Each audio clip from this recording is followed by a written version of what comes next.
Ayo mengenal ciri khas daerah Papua dari kelompok 2.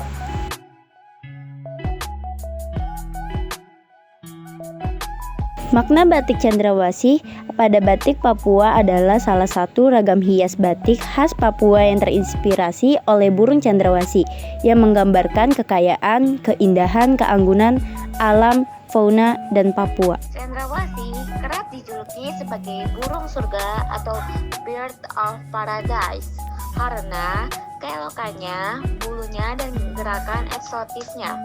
Beberapa budaya masyarakat adat di tanah Papua dan Kepulauan Maluku juga menyebutnya sebagai burung matahari atau burung dewata karena keindahannya yang tak tertandingi.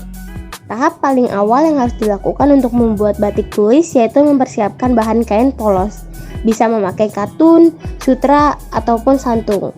Bahan kain yang sudah disiapkan harus dipola lebih dulu dengan pensil. Pada proses pembuatan batik tulis, pola bisa dibuat langsung pada kain dan bisa juga menyalin dari pola yang sudah ada. Selesai dipola, selanjutnya dilakukan tahapan membatik garis-garis pola yang sudah digambar pada kain dengan menggunakan lilin atau malam yang sudah dicairkan. Buat desain motif atau ornamen-ornamen pada bagian dalam motif batik yang telah terbentuk pada tahap sebelumnya. Tutup bagian putih kain dengan menggunakan lilin, lalu celupkan kain dengan kain yang sudah diberi lilin dalam perwarna tertentu. Setelah itu keringkan dengan cara dijemur. Lukis kembali kain dengan menggunakan canting untuk mempertahankan warna batik yang terbentuk pada tahap perwarnaan pertama. Setelah itu celupkan ke warna kedua. Hilangkan lilin yang menempel pada kain dengan cara menyelupkan kain pada air yang sudah dipanaskan di atas tungku. Setelah kain bersih dari lilin, Anda bisa mengulang kembali proses membuka dan menutup lilin berulang kali, tergantung berapa banyak warna yang ingin Anda tampilkan pada kain batik. Rebus kain yang sudah berubah warnanya menggunakan air panas sehingga motif yang sudah dibuat pada kain akan terlihat lebih jelas. Setelah semua tahapan selesai, kain batik tinggal dicuci bersih dan dijemur sampai kering baru bisa digunakan. Assalamualaikum warahmatullahi wabarakatuh. Kami dari kelompok 2 yang mengambil tema tentang daerah Papua. Kali ini kami akan mempresentasikan makanan khas Papua, yaitu papeda dengan kuah ikan kuning.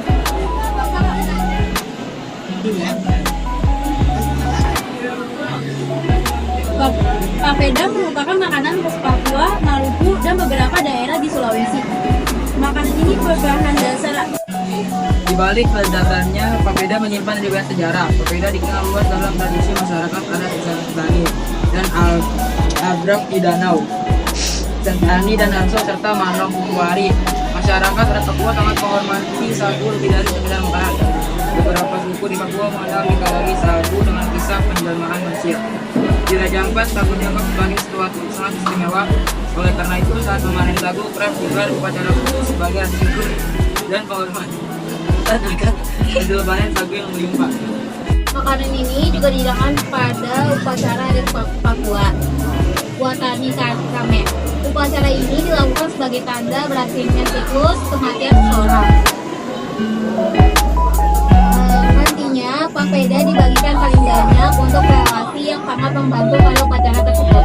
Di Pulau Seram, Maluku, Kepulauan Maluku mengkonsumsi papeda atau sonarmone. Makanan ini disarankan dalam ritual perayaan masa pubertas seorang gadis. Suku Nauru dan suku Haulu melarang wanita haid memakai papeda karena menurut mereka proses merebus sagu menjadi papeda dianggap tabu. Dari sisi nutrisi, ternyata papeda memiliki banyak manfaat yang baik bagi tubuh, kaya akan serat dan rendah kolesterol, mengandung potensial seperti protein, karbohidrat, kalsium, fosfor, zat besi dan lain-lain. Rutin mengonsumsi papeda dapat meningkatkan kekebalan tubuh, mengurangi resiko kanker, usus, mampu mengatasi tekstur dan evaluasi. Proses pengolah sagu menjadi bubur papeda membutuhkan bersakas belanga. Lalu saat air mendidih dituangkan ke dalam saripati sagu sambil diaduk hingga mengental dan terjadi perubahan warna dari putih menjadi bening ke abu-abuan. Mengadukkan dalam proses ini harus kearah hingga tekstur benar-benar merata menjadi bubur lem. Cara mengambil dan membuat papeda ke pembeli yaitu menggunakan sepasang suntik atau 2 garpu. Caranya dengan memburu hingga bumbu papeda melingkar suntik atau garpu, lalu diletakkan di piring dan siap bersama ikan ponci. Saat mengonsumsi, papeda terbentuk di kuahnya sediumnya dapat langsung diserut dengan dituang, biasanya dikonsumsi dengan lauk ikan dan sambal. Sekian dari kelompok kami. Jika ada kesalahan dan semacam sengaja, mohon dimaafkan. Wassalamualaikum warahmatullahi wabarakatuh. Terima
Yes,